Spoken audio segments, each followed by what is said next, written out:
Hi, welcome to Database Development Design Week 6. This is our Intro to SQL queries. This is going to be a quick lesson, introduction to how to run queries with SQL. In this lesson, we're going to be working with SQL Server. If you're in my class, you're going to go in through Citrix. The instructions are in Module 1 in Canvas, and you're going to look for the databases here. You're going to open up the databases once you get in. And go ahead, you open up databases, and you will find the one with your name. Okay.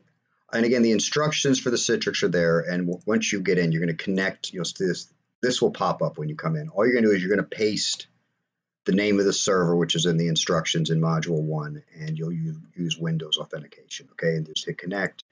This will come through. You'll know you're good. And then you'll look for the server with your name on it. You should be able to open it up, and you should have some tables in there. Cust order, employee, and permit landing. At least you should have that in there. If not, let me know. And if you're not in my class and you want to play along, I'll put a link to my webpage down at the bottom of the video. And if you scroll down, you'll see this employee file you can download. You can upload that into your SQL Server. I've got videos on how I'll put links on the videos for how to upload to SQL Server as well too, so you can play along. But let's go ahead. Let's start with the PowerPoint. Okay, so this is an intro to SQL, and this is the select statement is the main thing we're working on today. Selects are probably the most common thing you'll do in SQL, and the great thing about a select is you can't really damage anything because it doesn't alter the data or the database in any way. All it does is ask how to get information out of the database. The select statement is made up of two main functions you're going to have. You have to have in every select statement the word select and a from. A from clause will pick the table name you're getting your data from. This is very important. People seem to forget this part. You got to have a table you're coming from. In this case, we're going to be using the employee table. Your select statement will be the column names, and you're going to separate them by commas. Okay? Now, I'll go back and I'll show in SQL Server how to do this a little bit. But you notice if you go into your SQL Server, I just showed you how you can find your table. If you actually click on the table and open it up, you can see the columns you have. And it'll even have the values of the columns, like your floats, your R number, varchar, date time. In varchar is a variable character, so it's a string basically. Okay, and for the most basic select statement you have two choices. You can do a select star, and that'll give you everything, or you can do a select and pick the names of the columns you want. All right, so let's pop into SQL Server and I'll demonstrate. Okay, so first things first, when you go down here, you can right click, and again, there's your table. You can click on it and expand, and you can see the columns in your table. Okay, so we want to see what's in this table. So we're going to go new query. Now, notice this is gray right here. Watch this. When I hit new query, this lights up, and notice it's on my database. It's a drop down. You can pick any database available. Pick the one you want. Another thing you can do is just simply type use the name of your database and the semicolon and hit execute, and you are golden. You're in now. So now from this point, don't worry about this DBO in front of the table names. That's called a schema. That's just the default schema, so we don't have to worry about it. You're just going to try select star from employee and see how I can highlight and run, and it only run the part I want to highlight. And there you go. I get my results down here. And just so you can see, just for future reference, if you look down at the bottom corner here, you get the number of rows back. So if you're ever counting, you want to see how much you get back on a query, down at the bottom row will always give you a count of the number of rows. All right, so that's just select everything. That's select star. That's the asterisk. That's the wild card for the columns. If I want specific columns, all I got to do is type in the names of the columns I want, separated by a comma. So I'm going to go employee name, and I'm going to go age. All right. Do not put a comma after the last column. Okay, and execute. There you go. So I've got them all on one line here. You can put them on separate lines. SQL doesn't really care about formatting that much. So there we go. So there we go. We have the select and the from statement. Those are the two most important basic things you need. You can't have a select statement without those two parts. You need a table you're taking it from and what you want from it, either everything or the specific columns you want. And just to reinforce, that's what I did here. The star is the all columns, and selecting columns gives you that. If you see these red things underneath there, that's pretty common. It's SQL sometimes doesn't know which tables are in there because it hasn't been updated recently. Don't sweat that. It'll still work as long as you don't get an error when you run the column. Okay. The next thing we can look at is called aliasing. Now you use this because, when you're going to send this out a report, maybe somebody doesn't know what emp and m means. So all you gotta do is write after the name of your column, just write as, and then the name you want to use for it to come out aliased as. So in the final results, it'll look like that. Now do note that because I have a space here in this employee name, I got to put these square brackets around here. The square brackets are needed if you're going to use a space or if you're going to use a keyword like date or location, which are basic keywords used by SQL. You have to put the square brackets around so SQL knows that's what you're doing. Notice when I have used as department, I didn't have to put anything around that. Okay.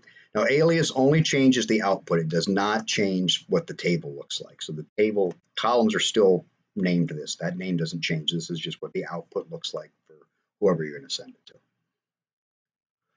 Okay, the where clause. I'm just going to go into it and we'll come back and look at this. Okay, so the where clause is our filter. So let's go ahead and pop back in over here. Now the where clause, it's important to remember the order of these. It's select, from, then you can have your where clause.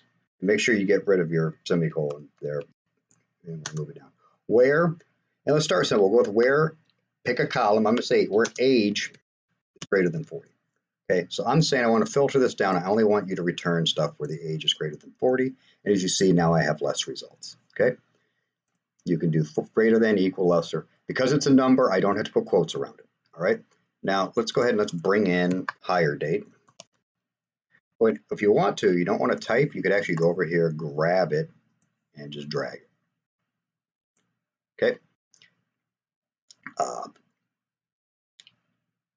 Bring the hire date in, and now we're going to say down here, I'm going to use my hire date as my filter. I want only people who are hired after January 1st of 2018. So the way we do that, we have to use single quotes. We do not use double quotes in SQL.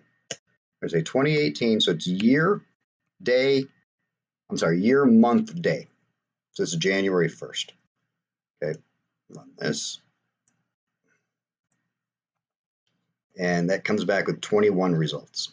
Okay, another thing I can do, obviously you can use equal, less than, whatever. Another thing you can do is between.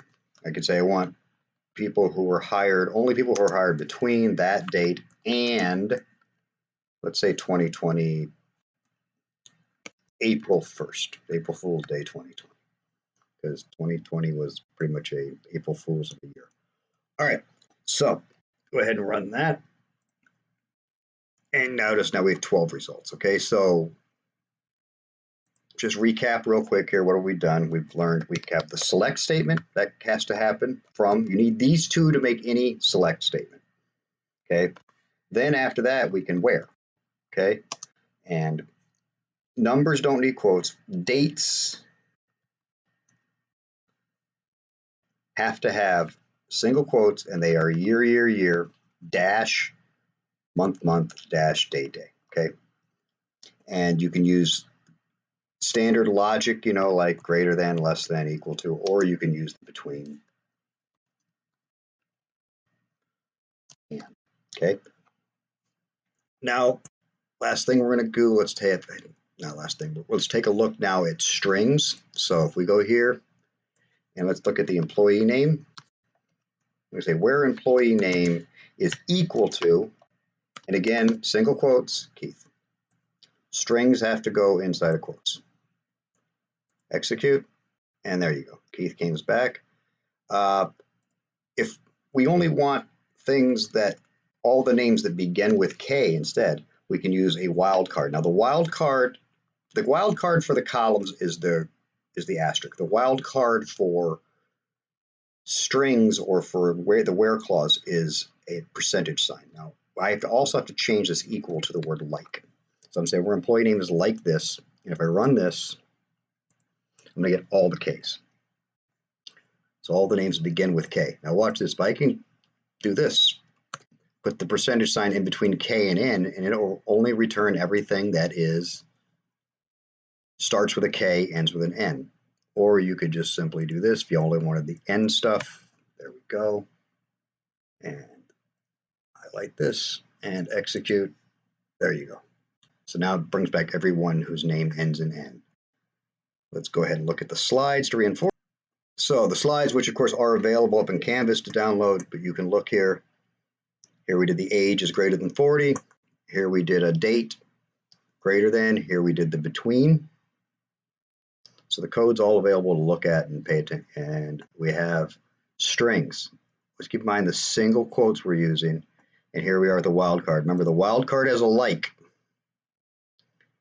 where when you're looking straight, you can use the, we're looking for direct for a name, you can use the equal sign.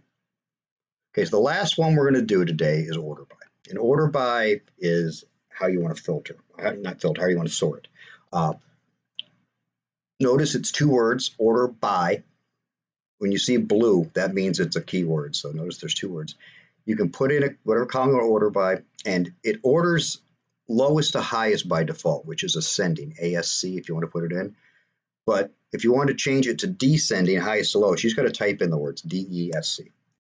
Okay, let's go ahead and try it. And over here, you can do it by two things. I'll show you in the demo. Let's go pop over here. I'm going to change this to just because all right.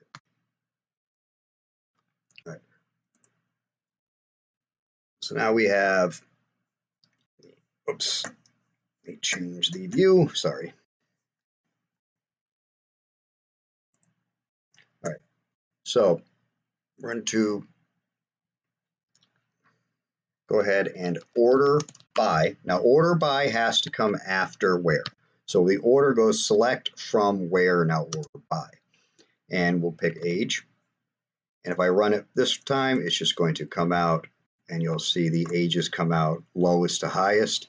If I want them to go backwards, I can say descending.